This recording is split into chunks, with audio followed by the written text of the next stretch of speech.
প্রশ্ন করে যে লোকে বলে একটা পারসেপশন যে যদি আপনাদের হাতে দেশ পরিচালনার দায়িত্ব যায় তাহলে আপনারা মহিলাদেরকে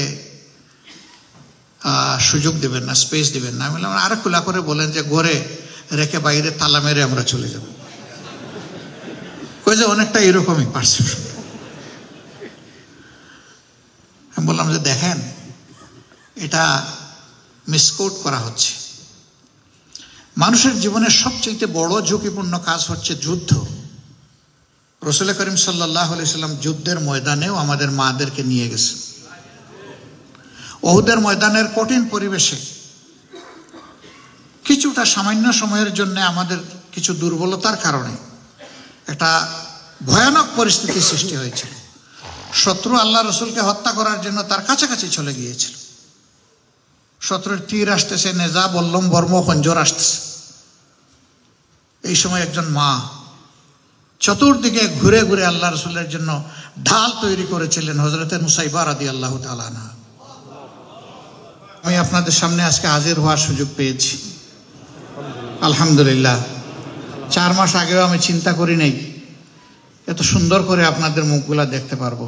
মহান মাহবুদের শুকরিয়া আদায় করছি আরেকবার, আলহামদুলিল্লাহ। 3 তারিখও বিশ্বাস করি নাই বাংলাদেশের ভবিষ্যৎ কোন দিকে গড়াচ্ছে। 5 তারিখ যখন আমরা কতিপয় রাজনৈতিক দলের নেতৃবৃন্দ একত্রিত হয়েছিলাম সেনাপ্রধানের আহ্বানে, পরবর্তীতে বঙ্গভবনে, একজন আরেকজনকে জিজ্ঞেস করছিলাম কেমনে কি হলো। সবার কথা একটাই ছিল, এটি স্বয়ং আল্লাহ করেছেন। রাষ্ট্রবিজ্ঞানীদের সকল যুগ বিয়োগ ব্যর্থ করে দিয়ে অবৈধ আশা আকাঙ্ক্ষার ভেলায় যারা ভাসছিলেন তাদেরকে আল্লাহ রাব্বুল আলামিন তাদেরকে যথেষ্ট এবং যথাযথ পাওনা তাদের হাতে তুলে দিয়েছেন, আলহামদুলিল্লাহ। তবে আমি গভীর শ্রদ্ধার সাথে স্মরণ করব 2009 সালের 10 জানুয়ারি আওয়ামী লীগ ক্ষমতায় আসার পর থেকে শুরু করে 24 সালের 4 আগস্ট এমনকি 5ই আগস্ট পর্যন্ত তারা যাদেরকে হত্যা করেছে আল্লাহ যেন তাদেরকে ক্ষমা করে দেন। যারা নিহত হয়েছেন আল্লাহ যেন তাদেরকে শহীদ হিসাবে কবুল করেন। তাদের পরিবারের অন্তরে আল্লাহ যেন প্রশান্তি দান করেন। আল্লাহ যেন তাদেরকে ধৈর্য ধরার তৌফিক দান করেন। এই হত্যাকাণ্ড শুরু হয়েছিল 9 সালের 25 এবং 26 ফেব্রুয়ারি ঢাকার পিলখানায় তৎকালীন বিডিআর নামের প্যারামিলিটারি বাহিনীর সদর দপ্তরে 57 জন কমিটেড চৌকস দেশপ্রেমিক সেনা অফিসারকে হত্যা করার মধ্য দিয়ে, পাশাপাশি তাদের পরিবারের সদস্য এবং সদস্যদেরকেও নির্মমভাবে হত্যা করা হয়েছিল। এরপরে রাষ্ট্রীয় অতিথি ভবন যমুনায়, এখন যেখানে প্রধান উপদেষ্টার কার্যালয় করা হয়েছে, সেই জায়গায় তৎকালীন প্রধানমন্ত্রী খুনিদেরকে ডেকে উন্নত মানের মধ্যাহ্নভোজ দিয়েছিলেন, তাদেরকে রিমুনারেট করেছিলেন। দুটো ইনকোয়ারি কমিটি গঠন করা হয়েছিল, কোনোটাই জনগণ জানতে পারল না যে ইনকোয়ারিতে কি এসেছে। ওই যে ওখান থেকে শুরু হলো খুনের রাজনীতি, বাংলাদেশের সেনাবাহিনীর মনোবল ভেঙে দেওয়ার অত্যন্ত হীন অপচেষ্টা, একই সাথে বিডিআর বাহিনীকেও শেষ করে দেওয়া। এর পরের বছরই তারা আঘাত দিল বাংলাদেশ জামাত ইসলামীর উপর।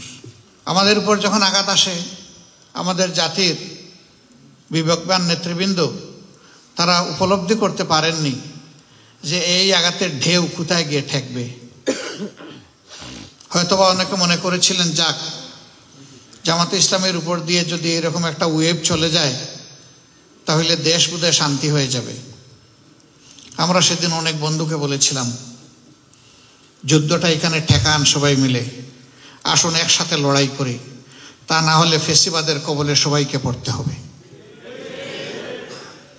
পরবর্তী পর্যায়ে যা হয়েছে তা জ্বলন্ত ইতিহাস। আমরা সেদিন বুঝাতে ব্যর্থ হয়েছিলাম, পারি নাই, এটা আমাদের ব্যর্থতা ধরে নিলাম। সেই দিনকার লড়াইয়ে প্রবাস থেকে আপনারা আমাদেরকে শক্তি জুগিয়েছেন।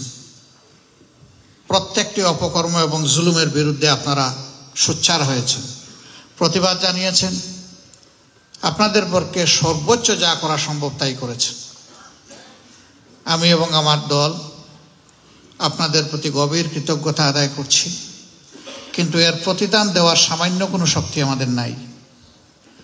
যে মহান মনিবের হাতে এই প্রতিদান দেওয়ার শক্তি আছে, আমি দোয়া করি আল্লাহ তাআলা দুনিয়া এবং আখিরাত দুই জায়গায় আপনাদেরকে সম্মানিত করুন। শুধু কি আমাদের প্রতি আপনাদের এই সহানুভূতি ছিল? নিশ্চয়ই না, সারা দেশ এবং জাতির প্রতি ছিল। প্রতিটি অপকর্মের প্রতিবাদ আপনারা সময় মতোই করেছেন।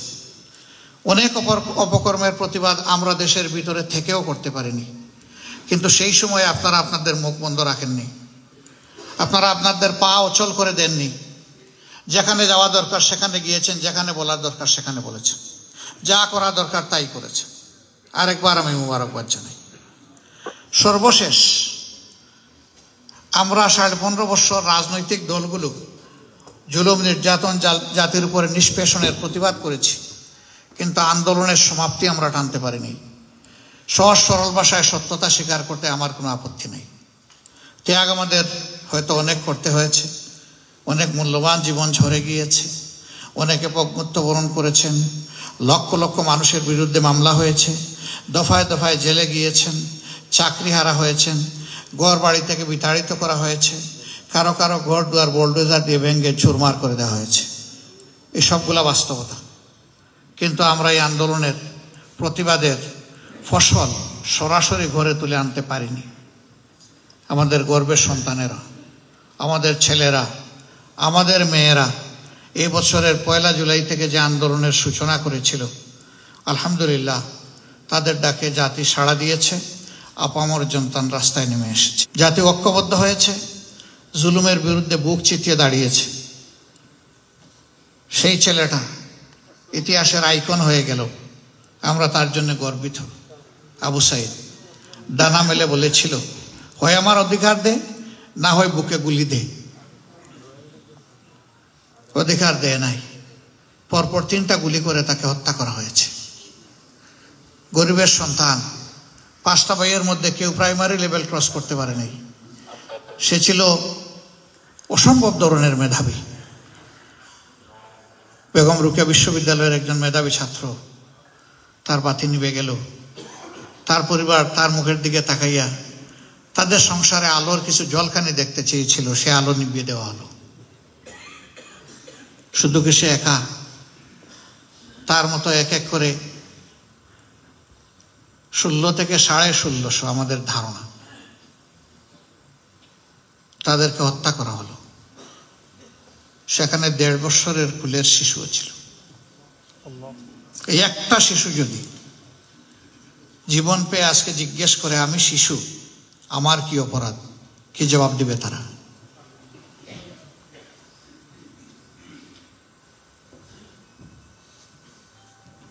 যারা আহত পঙ্গু হয়েছে, এখনো অনেকে হাসপাতালের বেডে আছে। একজন বক্তা বলে গেছেন, আপনারা তাদের প্রতি অ্যাটেনশন পে করুন।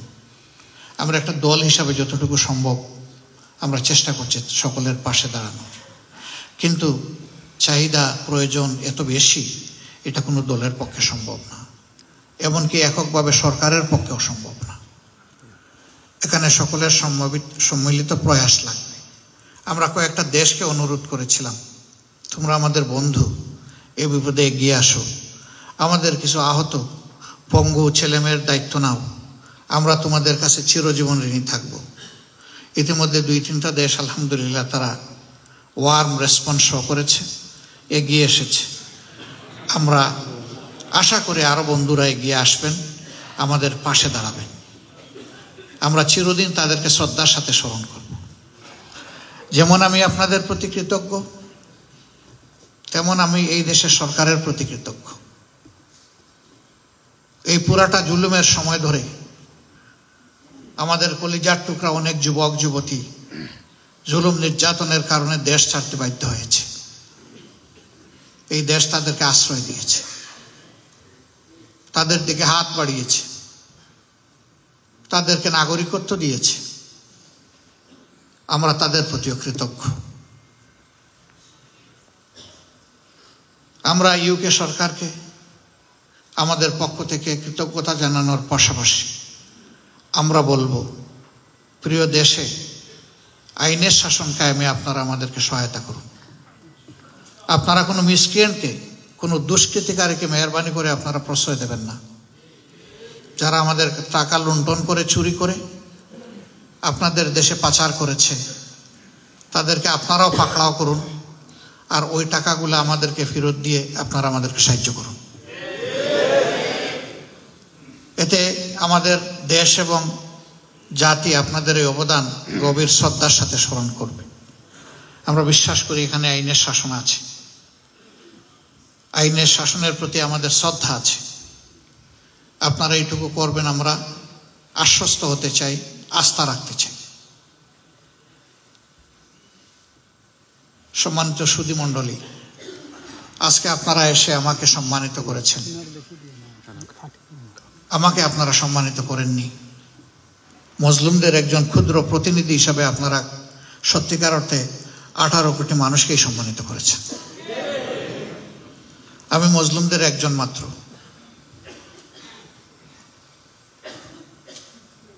আপনারা যদিও এখানে থাকেন, আমি বিশ্বাস করি, আমি কিছু জানিও, দেহ আপনাদের এখানে, মন ঘুরে বেড়ায় বাংলাদেশে। বাংলাদেশের কোনো ভালো কথা শুনলে আপনাদের মন প্রশান্তিতে ভরে ওঠে, আবার আমাদের কোনো দুঃখের কথা শুনলে আপনাদের চোখে পানি ঝরে। আমরা বলি যে আপনারা রিমিটেন্স যোদ্ধা, জাতীয় বীর, কিন্তু সেই মর্যাদাটা আমরা যেন দিতে পারি না।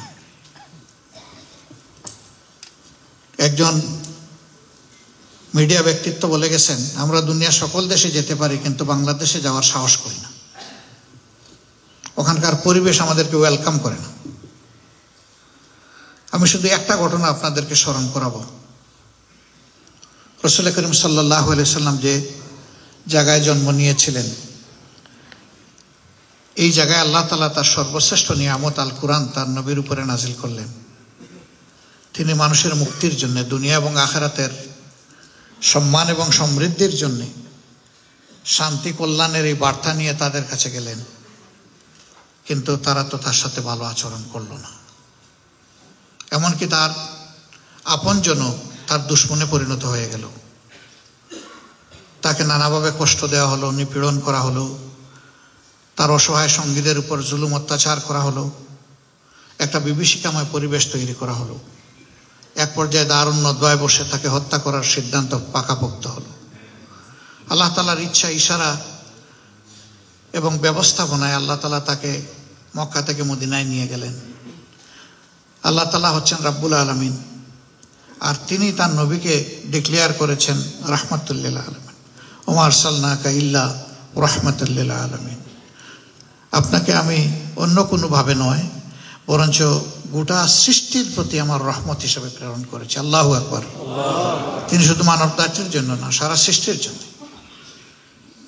সেই প্রেমের নবী, দয়ার নবী, সেই রহমতের এক দরিয়া, তিনি যখন সঙ্গী সিদ্দিক আকবর রাদিয়াল্লাহু তাআলা আনহুকে সাথে নিয়ে মক্কা থেকে মদিনা হিজরত করছিলেন, তার বাহনের দুটি পা মক্কার সীমানায়, মদিনার সীমানায়, পিছনের দুটি পা মক্কার সীমানায় রয়ে গেছে। উটের লাগাম শক্ত করে তিনি টেনে ধরেছিলেন, পিছনের দিকে ঘুরে তাকালেন, সজল নেত্রে বললেন, হায় মুখা, তোমার সন্তানেরা আমাকে থাকতে দিল না। টপ টপ করে চোখ দিয়ে পানি চলল। হযরত আবু বকর সিদ্দিক রাদিয়াল্লাহু তাআলা আনহু তাকে সান্ত্বনা দিলেন। নিজেকে সামলে আবার তিনি মদিনার দিকে রওনা করলেন।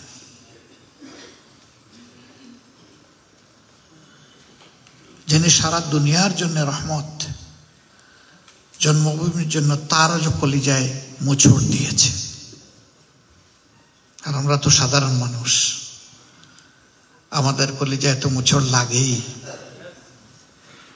আমি মনে করি এর তীব্রতা আমাদের চেয়ে আপনারা বেশি অনুভব করেন, কারণ আমরা ওখানে থেকে থেকে দেখে দেখে অভ্যস্ত হয়ে গিয়েছি। চোখের সামনে না থাকার কারণে ছোট বিষয় অনেক সময় বড় হয়ে চিন্তার জগতে ধরা দেয়। এইভাবেই আপনারা আমাদের পাশে হিমালয় পর্বতের মতো আছেন, এটি আমাদের অনেক গর্বের। কিন্তু এই প্রবাসীরা যখন দেশে যান, বিভিন্ন ধরনের চ্যালেঞ্জের মুখোমুখি হন, অপ্রীতিকর অবস্থা তাদেরকে প্রত্যক্ষ করতে হয়। আমার ছোট্ট একটা হাসপাতালে একদিন বসে আছে, রাতের বেলা হঠাৎ করে এক ভদ্রলোক, মাথা ফাটা, রক্ত জড়া, কাপড় চোপড় লাল, দাড়িতে রক্ত লেগে আছে, টুকরা টুকরা রক্ত। আমার ছোট ভাই তাকে নিয়ে আমার রুমে ঢুকেছে। আমি জিজ্ঞেস করলাম, ইনি কে, ইনার এই অবস্থা কেন? তিনি একটা করুণ কাহিনী বয়ান করলেন আমার সামনে। যাদেরকে ভালোবাসতেন, আপন ভাই, ভালোবেসে নিজের মাথার গায়ে পায়ে ফেলা অর্থ দিয়ে যাকে চেষ্টা করেছেন যে আমার চেয়ে আমার ভাই এবং তার পরিবার ভালো থাকুক, তার কাছ থেকে এমন একটা ট্রিটমেন্ট তাকে পেতে হয়েছে। আমি সব শুনে বললাম, ভাই আপনি কয়দিনের জন্য দেশে এসেছেন? তিনি বললেন, এসেছিলাম 1 মাসের জন্য। গেল কয়দিন? 3 দিন। আমি বললাম যে আপনার সুস্থ হওয়া পর্যন্ত যে কয়টা দিন দরকার আপনি থাকেন, এরপরে আপনি চলে যান আপাতত। আমি তাকে আমার ব্যবস্থাপনায় ট্রিটমেন্ট দিয়ে পরের দিন ঢাকায় পাঠিয়ে দিলাম, আর একটা হসপিটালে ভর্তি করলাম। তা আমি কয়জনকে জানি, কয়জনের দুঃখের কথা জানি। এটা একটা সিম্বল। আমি একটা সিম্বলিক উদাহরণ দিলাম। শুধু সরকার নয়, ক্যাডার নয়, পুলিশ নয়, আমাদের আপনজন আমাদেরকে কষ্ট দেয়। আপনার সঞ্চয়, আপনার ঘাম জোড়া অর্থ দিয়ে আপনি জমি কিনেছেন, ভাইয়ের হাতে আপনি সব তুলে দিয়েছেন, বিশ্বাস রেখেছেন অন্তত আমার সহোদর আমার সাথে কোনো বেশকম করবে না আমানতের। কিন্তু আপনি যখন দেশে গিয়েছেন, গিয়ে দেখছেন আপনি ব্ল্যাকআউট, আপনার কোনো জায়গা নাই এখানে। এগুলো বাস্তবতা, আমরা জানি। এর পাশাপাশি প্রশাসনিক হ্যারাসমেন্ট, বিমানবন্দরে ব্যাগ নিয়ে টানাটানি, হাজার ধরনের জিজ্ঞাসাবাদ। গত 15 বছরের মাত্রাটা ছিল অনেক বেশি। এবার এই বিষয়গুলা রিলিফ হওয়ার পরে আমরা বলেছি, যাদেরকে আমরা রেমিটেন্স যোদ্ধা বলি, শুধু রেমিটেন্স যোদ্ধা না, এবার সমান তালে তারা বিদেশে থেকে এই মুক্তির জন্য, এই স্বাধীনতার জন্য তারাও যুদ্ধ করেছে। একটু দৃশ্যমান কিছু তাদের জন্য দেখতে চাই। সরকার কথা দিয়েছিল যে আমাদের সীমিত সামর্থ্যের ভিতরে আমরা চেষ্টা করব। ইতিমধ্যে তারা একটা লাউঞ্জ ওপেন করেছে, এটি কেবল ঢাকায়। এই সার্ভিসটা আমরা চাই সব জায়গায় প্রোভাইড হোক। এখন এয়ারপোর্টে গেলে প্রবাসী ভাইদেরকে স্যার ডাকে, আগে নিজের বউয়ের ছোট ভাই হিসাবেও চিন্তা করতো না। এইটুকু পরিবর্তন, আমি শালা বললাম না, ওটাও সুন্দর লাগে না, এইটুকুও পরিবর্তন অন্তত হয়েছে। কিন্তু এটা যথেষ্ট নয়, এটা শুরু কেবল, করার আছে আর অনেক কিছু। ডিসক্রিমিনেশন আছে আমাদের প্রবাসী ভাইদের ভাড়ায়, প্লেন ফেয়ার যেটা একই ডিস্টেন্স, অন্য দেশ, ডিফারেন্ট এয়ারলাইন্স, তারা যায় আমাদের চাইতে 3 ভাগের 1 ভাগ কম অথবা অর্ধেক কম ভাড়ায়। আমাদের এত লাগে কেন? আমাদের তেলের মান কি আরো উন্নত নাকি একটু বেশি লাগবে খরচ? আবার দেখেন বৈষম্য, এটা কেউ আমাকে অন্যভাবে দেখবেন না প্লিজ, যে আমার বাড়ি সিলেট এই জন্য বোধহয় আমি নেপোটিজম করছি। নো, আমি রিয়েলিটির পক্ষে। একটা বিমানে আপনি চড়বেন, ঢাকা থেকে আসবেন লন্ডন, আপনাকে নিয়ে যাবে সিলেট, সিলেট থেকে আপনি আসবেন আবার হিথ্রোতে। এখন ঢাকা থেকে গেল সিলেট, সিলেট থেকে আসলো হিথ্রোতে। ঢাকা থেকে ভাড়া যদি হয় 2 টাকা বাংলাদেশি টাকায়, তাহলে সিলেট থেকে দিতে হবে 2 টাকা 25 পয়সা। এটা কোন কথা? ডিস্টেন্স তো কম।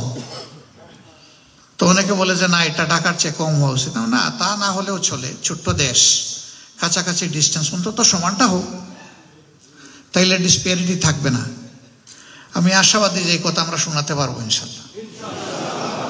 এখন বিমানের এমডি এমন একজন, চেয়ারম্যান এমন একজন ব্যক্তি হয়েছেন, যিনি বিমানের জন্মের ইতিহাসে যখন এমডি ছিলেন তখন তার হাতেই কেবল বিমান লাভজনক সংস্থায় পরিণত হয়েছিল, তার আগেও না পরেও না। তিনি একজন ট্রান্সপারেন্ট মানুষ, একজন দক্ষ আমলা ছিলেন। আমরা তাকে বলবো যে ডিসপ্যারিটির বিরুদ্ধে এই আন্দোলন, আপনি এই ডিসপ্যারিটি দূর করেন। এটা একটা ছোট্ট রিলিফ দিবে। এইভাবে ঘাটে ঘাটে অনেক জিনিস রয়ে গেছে। এখানে যারা আছেন তাদেরকে ঠিক আমরা প্রবাসী হিসাবে দেখি না, আমরা দেখি বাংলাদেশি ডায়াসপোরা, বাট তারা নিবাসী। এই নিবাসীটা কি? নিবাসীটা হলো যে যারা এখানে লিগ্যাল স্ট্যাটাসে নাগরিকত্ব পেয়ে আছেন, যাদের এখানে থাকার নিজস্ব ঘর হোক আর সরকারের ঘর হোক আছে, ঠিকানা আছে। কিন্তু কিছু মানুষ আছেন, কিছু দেশ আছে আমাদের দেশ থেকে যারা যান, তারা ওই দেশে কোনো নাগরিকত্ব কখনো পাবেন না। তাদের পরিবারও ওখানে রাখার মতো সামর্থ্য তাদের নাই। ঘাম ঝরানো যা তারা রুজি করেন সব দেশে পাঠিয়ে দেওয়ার চেষ্টা করেন। তারা টাকাও সঞ্চয় করতে পারেন না, কারণ তাদের আয়ও খুবই সীমিত। সেই লোকগুলোও তো মাঝে মধ্যে বিদেশের মাটিতে মারা যায়।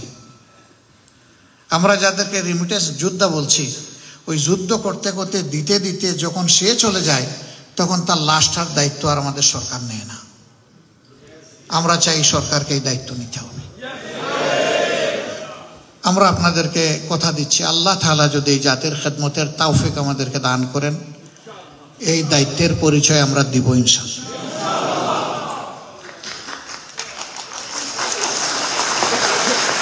আমাদের প্রবাসী বাংলাদেশিরা দুনিয়ার সকল জায়গায় আছেন, তারা কৃতিত্বের ছাপ রাখছেন সব জায়গায়, ভালো ভালো জায়গায়। সাংবাদিক বন্ধুটি বলে গেছেন, আমরা অক্সফোর্ডে আছি, আমরা ক্যামব্রিজে আছি, আমরা লন্ডন ইউনিভার্সিটিতে আছি, আমরা হার্ভার্ডে আছি, আমরা সব জায়গায় কৃতিত্বের স্বাক্ষর রাখছি। কিন্তু আমাদের এক্সপার্টাইজ, আমাদের এই স্কিল আমরা আমাদের দেশের জন্য দিতে পারছি না। আমি এবার এসেছি আপনাদেরকে দেখতে, আগামীবার এসে বলবো হাতে ধরে টান দিয়ে আপনাকে আসতে হবে, আপনার দেশে আসেন। আমি এবার যখন আসি, বিমানে বসে আছি, একজন তরুণ, তিনি সম্ভবত ওয়াশরুমে যাচ্ছেন। আমার মাথায় শীতের প্রোটেকশনের জন্য একটা উলেন কালো ক্যাপ ছিল, গোলা ভরা ক্যাপ। তো নজর পড়েছে, কিন্তু হি ইজ কনফিউজড। আমি বুঝলাম যে আমার মাঝে উনি কাউকে খুঁজছেন। আমি আস্তে করে টুপিটা খুলে ফেললাম। উনি বললেন আসসালামু আলাইকুম। এর আগে কিন্তু সালাম দিচ্ছেন না, উনি কনফিউজড। বললেন যে আপনি অমুক। আমি বললাম সম্ভবত। উনি বললেন আমি আমার মায়ের একটা মেসেজ আপনাকে কনভে করতে চাই। আপনার মায়ের মেসেজ? তিনি কি আমাকে চিনেন? হ্যাঁ, দূর থেকে চিনেন। তো উনি কি আমাদের প্রিয় সংগঠনের সাথে সংশ্লিষ্ট? বললেন জি না। আমি বললাম আচ্ছা ঠিক আছে, আপনার এই মেসেজটা আমি শুনি। উনি বললেন আমার মা এবার আমাকে বলেছেন, তুমি অক্সফোর্ডের গ্র্যাজুয়েট, তুমি মাস্টার্স, তুমি একজন ইঞ্জিনিয়ার, তোমার স্কিল মিনারেল ইঞ্জিনিয়ারিংয়ে, তুমি সেখানে দিবা কেন? ওখানে তোমার মতো লাখো মানুষ আছে ওই দেশকে বিল্ড আপ করার। আমার দেশে কে আছে? তুমি বেতন কত পাও? উনি একটা বেতনের কথা বলছে বাবা আমার এত বেতন লাগবে না, তুমি দেশে আসো, আল্লাহ তোমাকে এই দেশে পয়দা করেছে, তুমি এই দেশের খেদমত করো, এর 4 ভাগের 1 ভাগ বেতন হলে তোমার চলবে, অসুবিধা নেই। আমি জিজ্ঞেস করলাম মা কি করেন? উনি বললেন একটা পাবলিক ইউনিভার্সিটির টিচার। আমি বললাম এই মায়ের পক্ষে এই কথা বলা সম্ভব? আপনার মাকে আমার পক্ষ থেকে শ্রদ্ধা জানাবেন। আমি যদি কোনোদিন সুযোগ পাই তার বাড়িতে গিয়ে আমি তার এই কথার জন্য শ্রদ্ধা জানিয়ে আসবো ইনশাআল্লাহ। তিনি বললেন না, কথা শেষ হয় নাই তো। আমি বললাম কি কথা রয়ে গেল?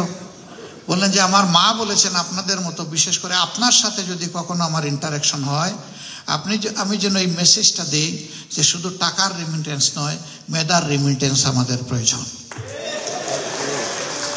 আমি এই কথাটা আজকে একজন আইনজীবীর মুখে শুনলাম। গতকালকে আমার একজন বিজ্ঞ বন্ধু, এই দেশের আরেকজন সিভিল সোসাইটির ডিস্টিংগুইশ মানুষ, তিনিও একই কথা বললেন। আমি যেন সব কথাগুলোর মিল খুঁজে পাচ্ছি আলহামদুলিল্লাহ। Point to point, neck to neck মিলে যাচ্ছে সব। আমরা চাই আমাদের চিন্তা দেশের জন্য এক মোহনায় এসে একটা সমুদ্রের সৃষ্টি করুক। আমরা ফ্রম ডে বিগিনিং বলেছি এই দেশ আমাদের, এখানে যদি কোনো বিশৃঙ্খলা সৃষ্টি হয় লস আমাদের। আমরা এই বিপ্লবের পরে বলেছি যে কথাটা এখানে এসেছে যে যদি মন্দির পাহারা দেওয়ার দরকার হয় তাহলে তো বুঝতে হবে মসজিদও নিরাপদ, আর মসজিদ যদি নিরাপদ হয় তাহলে মন্দির কেন অনিরাপদ হবে? তারপরে আমরা জানি কিছু দুষ্ট আছে যারা সাবোটাইজ করবে, এদেরকে চেক দেওয়ার জন্য আমরা 6 তারিখ থেকে, পরিবর্তনটা 5 তারিখ, 6 তারিখ থেকে আমরা আমাদের ভলান্টিয়ারদেরকে বলেছি যে আপনাদেরকে ওখানে দিনরাত 24 ঘন্টা থাকতে হবে, যাতে বাংলাদেশকে অন্যায়ভাবে কলঙ্কিত করার সুযোগ কেউ না পায়। বিশ্ব যেন দেখে এত বড় পরিবর্তনের পর বাংলাদেশ ছিল শান্ত, বাংলাদেশ ছিল সুশৃঙ্খল। আলহামদুলিল্লাহ, বড় কোনো দুর্ঘটনা ঘটে নাই, ছোটখাটো ঘটেছে। কেন? যাদের ক্ষেত্রে ঘটেছে এটা এই কারণে নয় যে তিনি একজন মুসলমান, এই কারণে নয় যে তিনি একজন হিন্দু, বরঞ্চ এই কারণে যে তিনি একজন সন্ত্রাসী ছিলেন।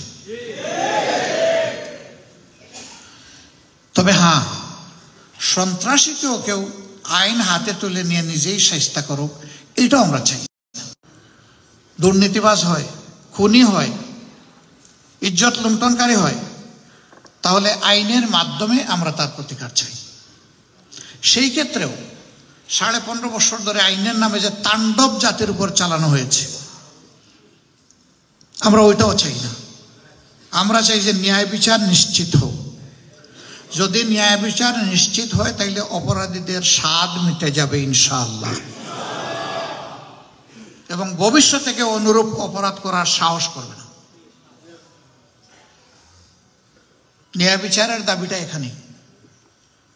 ভিকটিম কিংবা ভিকটিম ফ্যামিলি তাদের প্রতি অন্যায়ের প্রতিকার পাবে, আর আগামী দিনে কেউ এই ধরনের কাজ করার সাহস করবে না। আমরা সেই দিনই বলেছি, আমরা গিয়েছি, বিভিন্ন মন্দিরে গিয়েছি, বৌদ্ধ মঠে গিয়েছি, তাদের সাথে বসেছি, আবার আমাদের আঙ্গিনায় তাদেরকে দাওয়াত করেছি, তারা এসেছেন, তাদের নিয়ে বসেছি। আমরা বলেছি আপনারা আপনাদেরকে মাইনরিটি ভাবেন কেন? একই দেশে জন্মগ্রহণ করে আমি কিভাবে মেজরিটি হই আর আপনি কিভাবে মাইনরিটি হন? এটা তো আপনার ইচ্ছায় আপনি এই দেশে জন্ম নেন নাই, আমার ইচ্ছায় আমি জন্ম নেই নাই, আল্লাহ তাআলা জন্ম দিয়েছেন। সুতরাং আমরা নাইদার মাইনরিটি নর মেজরিটি, উই নিড ইউনিটি। এটা তারা কবুল করেছেন, তারা আশ্বস্ত হয়েছেন। এবার দুর্গাপূজা বানচাল করার জন্য একটা অংশ উঠে পড়ে লেগেছিল, বৃহত্তর হিন্দু জনগোষ্ঠী এটাকে ঘৃণা ভরে রিজেক্ট করেছে। আমরা তাদেরকে ধন্যবাদ জানাই। তাদেরই একজন নেতা বলেছে আমরা ভালো আছি, কিন্তু একটা দেশ কেন মিথ্যাচার করতেছে আমাদেরকে নিয়ে আমরা জানি না। সেই গোবিন্দ প্রামাণিক, তার বক্তব্য আপনারা অনেকে শুনেছেন। এই বক্তব্য তো তাকে কেউ শিক্ষা দেয়নি, তিনি এরকম বক্তব্য দিতে তো বাধ্য ছিলেন না। তিনি সত্যটা তুলে ধরেছেন। হ্যাঁ, আমাদের সাথে 18 কোটি মানুষকে রাখবো ইনশাল্লাহ। আমরা কোনো ধর্মের কাউকে বাদ দেওয়ার পক্ষে নাই। আমরা সবাইকে নিয়ে আমরা দেশ গঠন করতে চাই ইনশাআল্লাহ তাআলা। আমাদের যে যুবকদের বুকে গুলি ছোড়া হয়েছে, আমরা আপনাদের মাধ্যমে এই যুব সমাজকে কথা দিচ্ছি, আল্লাহ তাআলা যদি আমাদেরকে সুযোগ তৈরি করে দেন, আমরা যুবকের হাতকে বেকারের হাত বানাবো না ইনশাআল্লাহ।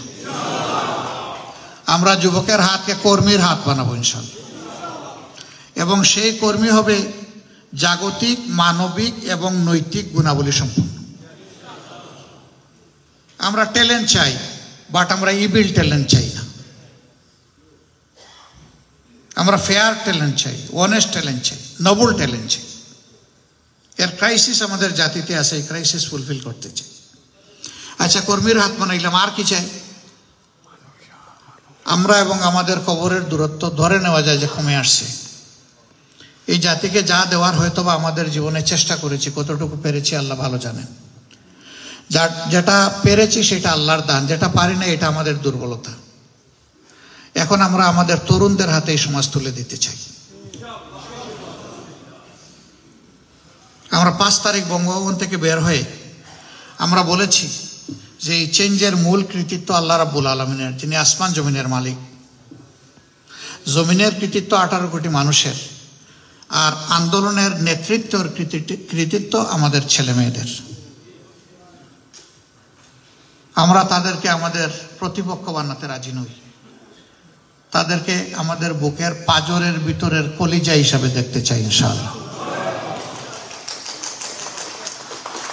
পিতা হিসাবে, অভিভাবক হিসাবে তাদেরকে যদি সম্মান দিতে পারি, আল্লাহর দরবারে শুকরিয়া আদায় করব এবং নিজে সম্মানিত হব। সেই বাবাই আসল বাবা, যে বাবা তার সন্তানের অগ্রগতি উন্নতি দেখলে খুশিতে তার বুকটা ফুলে ওঠে। আর ওই বাবাটা অপদার্থ, যে তার সন্তানের কৃতিত্ব সহ্য করতে পারে না। আমরা ওই অপদার্থ বাবা হতে চাই না। আমরা আমাদের সন্তানদেরকে নিয়ে আলহামদুলিল্লাহ গর্ব করতে চাই। আমরা মনে করি তাদের মধ্যে পটেনশিয়াল আছে, তবে তাদের পটেনশিয়ালটাকে আরও ইমপ্রুভাইজ করার জন্য আমরা গ্লোবাল ইন্টারাকশন তাদের সাথে করাতে চাই, যাতে তাদের আই ওপেনিং হয়। তারা দুনিয়া ঘুরবে, বিভিন্ন উন্নত দেশে যাবে, সেখানকার কৌশল, প্রযুক্তি, বিজ্ঞান শিক্ষা করবে। নৈতিকতার জন্য যেখানে দেওয়ার শিক্ষা করা দরকার সেখানে যাবে, রুহানি তালিমের জন্যে। এইভাবে তারা সমৃদ্ধ হয়ে তাদের হাত দিয়ে, স্কিল হ্যান্ডে তারা দেশটাকে আপন মনে গড়ে তুলবে ইনশাআল্লাহ। আমরা এমন একটা সোসাইটি চাচ্ছি, যেই সোসাইটিতে যারা করাপশন করতে চায় তাদেরকে এই সোসাইটি ঘৃণা করবে এবং নির্বাসনে পাঠাবে। যারা ওই বেতন নিয়ে সন্তুষ্ট থাকবে না, তাদের প্রতি সাফ জবাব থাকবে, না পোষায় আমার মতো তুমি চলে আসো, এখান থেকে সরে আসো।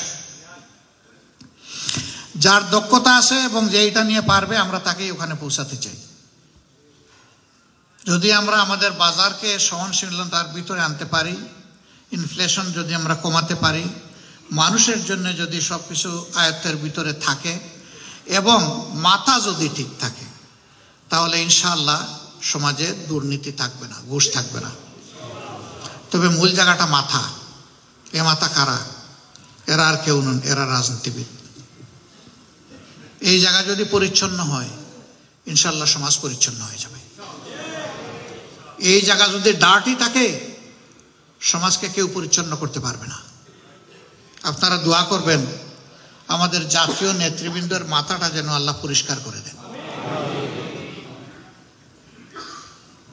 আমি আলাদাভাবে কাউকে বলি নাই, ইনক্লুডিং আই মাইসেলফ। আল্লাহর এই সাহায্য আমরা সবার জন্য চাই। আমাদেরকে মাঝে মাঝে সাংবাদিকরা প্রশ্ন করেছেন, কিছুটা আমাদের হাসনাত ভাই বলেছেন,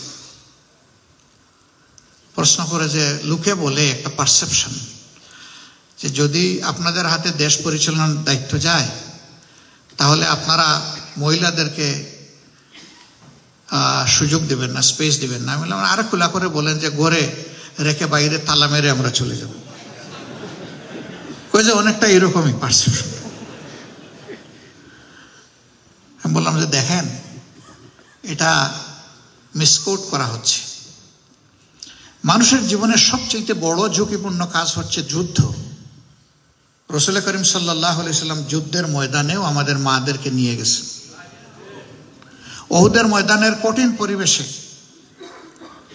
কিছুটা সামান্য সময়ের জন্য আমাদের কিছু দুর্বলতার কারণে একটা ভয়ানক পরিস্থিতি সৃষ্টি হয়েছিল।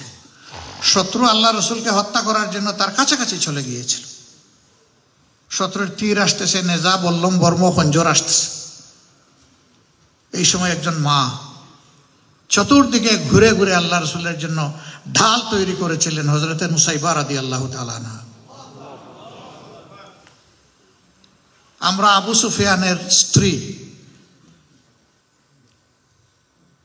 তিনি ওই সময় ঈমান কবুল করেন নাই, এই জন্য এই নামে আমি ডাকলাম। পরবর্তী পর্যায়ে তিনি আবু সুফিয়ান রাদিয়াল্লাহু তাআলা আনহু। তার স্ত্রী হিন্দা অত্যন্ত কঠিন হৃদয়ের মানুষ ছিলেন। সেই উহুদের যুদ্ধের সেকেন্ড ইন কমান্ড রাসূল করিম সাল্লাল্লাহু আলাইহি সাল্লামের কলিজার টুকরা চাচা পাহলওয়ান হযরতে হামজাকে খুন করার পর তার বুক ছিঁড়ে সেখান থেকে টান দিয়ে কলিজা বের করে চিবিয়েছিলেন। রাসূল করিম সাল্লাল্লাহু আলাইহি সাল্লাম যখন কাবার চত্বরে উটের উপর থেকে জেনারেল অ্যামনেস্টি ঘোষণা করলেন। দলে দলে পুরুষরা বর্তমানে এসে তার কাছে শপথ নিলেন। এরপরে মহিলারা আসলেন, কিন্তু একজন আসে না। তিনি হচ্ছেন হিন্দা, আবু সুফিয়ানের স্ত্রী। তার কাছের লোকেরা জিজ্ঞেস করলো, তুমি যাচ্ছ না কেন? কই যে আমি কি পাগল না তুমি পাগল, আমি যাব? কেন? কয় যে মোহাম্মদ সবাইকে যদি মাফ করে আমাকে ক্ষমা করবে না, আমি যে জঘন্য কাজ করেছি। এরা জবাব দেয়, মোহাম্মদকে কখনো জীবনে তুমি মিথ্যা কথা বলতে শুনেছ? ওয়াদা ভঙ্গ করতে দেখেছ? আমানতের খেয়ানত তিনি কখনো করেছেন? তিনি যা বলেছেন শতভাগ সত্য বলেছেন, তিনি কখনো মিথ্যা বলতে পারো না। আসো তোমাকে নিয়ে আমরা তার কাছে যাব। তিনি গিয়েছেন, পানির পটে হাত রেখে তিনি শপথ নিচ্ছেন। আল্লাহ রসুল বলেন, বলো আমি চুরি করব না। বলে যে আমি আবু সুফিয়ান তো অত্যন্ত কৃপণ, ছেলে মেয়েদের জন্য ভালো করে খরচ করতে চায় না, আমি লুকিয়ে লুকিয়ে চুটিয়ে চুটিয়ে কিছু খরচ করি, এটা কি চুরি হবে? আল্লাহ রসুল বলেন, না, এটা চুরি হবে না। বলো তুমি সন্তান হত্যা করবে না? বলে যে বড় আদরে কষ্টে ভালোবাসায় বুকের দুধ দিয়ে বুকের বিছানায় সন্তান বড় করেছিলাম, আমাদের সন্তানদেরকে আপনি বদরের যুদ্ধে হত্যা করেছেন। আল্লাহ রসুল একটা একটা করে বলেন, আর সে একটা একটা করে কুতর্ক করে। আর আল্লাহ রসুল হাসতেছেন আর তাকে বায়াত দিচ্ছেন। বায়াত শেষ হওয়ার পরে উনি চলে গেলেন। খেয়ারেকুম ফিল জাহিলিয়াতে খেয়ারেকুম ফিল ইসলাম। কঠিন যুদ্ধে রসুলের সাহাবীদের পা থরথর করে কাঁপছে শত্রুর আঘাতে। একটু সময়ের জন্য পিছনের দিকে মুখ করেছিলেন। বাঘিনীর ডানা মেলে চিৎকার দিয়েছেন, সাবধান, কোন মুমিন পিছনের দিকে যাবে না, রাস্তা একটাই এবং তার সামনের দিকে হয় শহীদ না হয় বিজয়, মাঝখানে কিছু নেই। আলহামদুলিল্লাহ, সবাই ফিরে গেলেন। যুদ্ধ শুরু হলো, তুমুল যুদ্ধ। শেষ পর্যন্ত আল্লাহ তাআলা তাদের হাতে, মুমিনদের হাতে বিজয় দান করলেন। ইকরামা ইবনে আবু জাহাল বাবার মতো পাল্লা দিয়ে রাসূল করিম সাল্লাল্লাহু আলাইহি সাল্লাম এবং মুসলমানদের শুধু বিরোধিতা করেন নাই, নির্যাতনা করেছেন। তিনি প্রাণ ভয়ে পালিয়ে গিয়েছিলেন ইয়েমেনে। তার স্ত্রী ঈমান কবুল করার পরে বললেন, আমি একজন অসহায় রমণী, আপনার কাছে কি একটা দরখাস্ত হে আল্লাহ রাসূল পেশ করতে পারি? সাল্লাল্লাহু আলাইহি ওয়াসাল্লাম বলেন, করুন। যে আমার স্বামীর নিরাপত্তা আমি আপনার কাছে কামনা করছি, ইকরামার নিরাপত্তা। একটু সময় আল্লাহ রাসূল চুপ থাকলেন। তারপরে মায়ের জাতিকে সম্মান করে বললেন, তোমার স্বামীকে নিরাপত্তা দেওয়া হলো। তাকে ফিরিয়ে আনা হলো। তিনি হয়ে গেলেন কাতেবে ওহী, তিনি হয়ে গেলেন হাদিসের রাবি, তিনি হয়ে গেলেন যুদ্ধের সেনাপতি। হাতের মধ্যে পতাকা নিয়ে যুদ্ধ করতে করতে শহীদ হয়ে গেলেন। সম্মানিত ভাইয়েরা, বলছিলাম যে নারী জাতির অবদান এটাকে অস্বীকার করতে পারবে না। পদে পদে তারা অবদান রেখেছে। তা আমি বলি যে হ্যাঁ, যুদ্ধের ময়দানে রেখেছেন। তারা মানবতার উস্তাদ হিসেবে শিক্ষা দিয়েছেন। রাসূল করিম সাল্লাল্লাহু আলাইহি সাল্লামের নলেজে রেখে তারা ব্যবসা করেছেন, রাশেদিন করেছেন। সুতরাং মুমিনদের সমাজে ইজ্জতের সাথে আল্লাহর দেওয়া সীমারেখার ভিতরে থেকে পূর্ণ নিরাপত্তা নিয়ে আপনারা জাতি গঠনে অবদান রাখবেন ইনশাআল্লাহ। সেদিন আপনাদেরকে কেউ ভোগের পাত্র হিসাবে দেখবে না। সেদিন আপনাকে দেখবে জন্মদাত্রী মা হিসাবে, মায়ের পেটের সহোদরা বোন হিসাবে, নিজের ঔরসজাত মেয়ে হিসাবে। এই তিনটা সম্মান আপনারা সেদিন ভোগ করবেন ইনশাআল্লাহ। আতঙ্ক সৃষ্টি করার জন্য, ভীতি সৃষ্টি করার জন্য বিভিন্ন জিনিস ছড়ানো হয়। বলা হয় যে ইসলামপন্থীরা যদি ক্ষমতায় যান তাহলে সবাইকে কালো বোরকায় একদিনে পরিয়ে দেওয়া হবে। এত টাকা যে নাই আমাদের, ইসলাম জোর করে কাউকে বোরকা পরাতে আসে। এক লোক বলতেছে, আল্লাহ তাআলা তো বলেছেন জান্নাতে গেলে তার মনের সকল চাহিদা পূরণ করা হবে, তো দুনিয়ায় আমার শীতল চাটনি বড় ভালো লাগে, ওখানে কি তাই পাবো? যার যেমন রুচি চিন্তা সেরকম বলতেছে। উত্তর জবাবদাতা বলতেছেন, ওখানে গিয়ে এমন কিছু পাবো ওই সমস্ত পোষা জিনিসের কোনো হিসাবে তুমি মিলবে। কোনো খেয়ালই থাকবে না তোমার।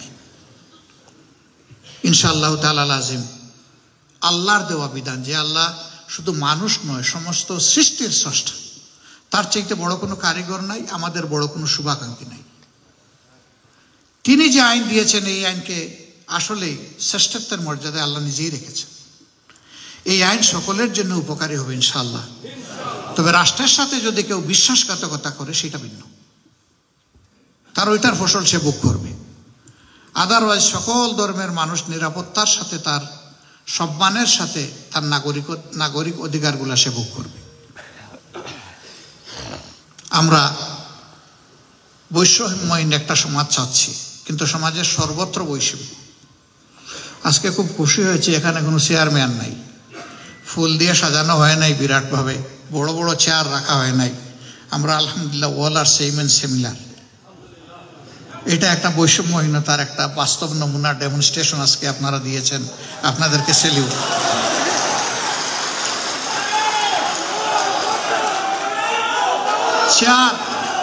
চেয়ার আমাকে সম্মান এনে দেবে না, সম্মান এনে দিবে আমার ক্যারেক্টার, সম্মান এনে দিবে আমার এফোর্ট, সম্মান এনে দিবে আমার পেট্রোটিজম, সম্মান এনে দিবে আল্লাহর দেওয়া উইজডম।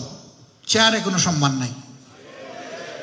বহু জায়গায় গেলে বড় বড় চেয়ার দিতেছে, আমি বলি যে ভাই, চেয়ার নিয়ে মারামারি শুধু আমাদের জাতিতে, আর সারা দুনিয়ার মানুষ কাজ নিয়ে পাগল। আমরা চেয়ার নিয়ে পাগল, মানুষ কাজ নিয়ে পাগল। আমরা কাজ নিয়ে পাগল থাকতে চাই। আলহামদুলিল্লাহ, আল্লাহ তাআলা বাংলাদেশে যত নিয়ামত দিয়েছেন, সবচেয়ে বড় নিয়ামত হচ্ছে আল্লাহ আমাদেরকে একটা রিচ পপুলেশন দান করেছেন। এরা দুনিয়ার সব জায়গায় অবদান রাখছে, এদের হাতের ছোঁয়ায় দুনিয়ার বহু জায়গা বদলে যাচ্ছে। আর আমরা তাদের হাতের মর্যাদা দিতে পারছি না বলে আমরা নিজেরা বদলাতে পারছি না।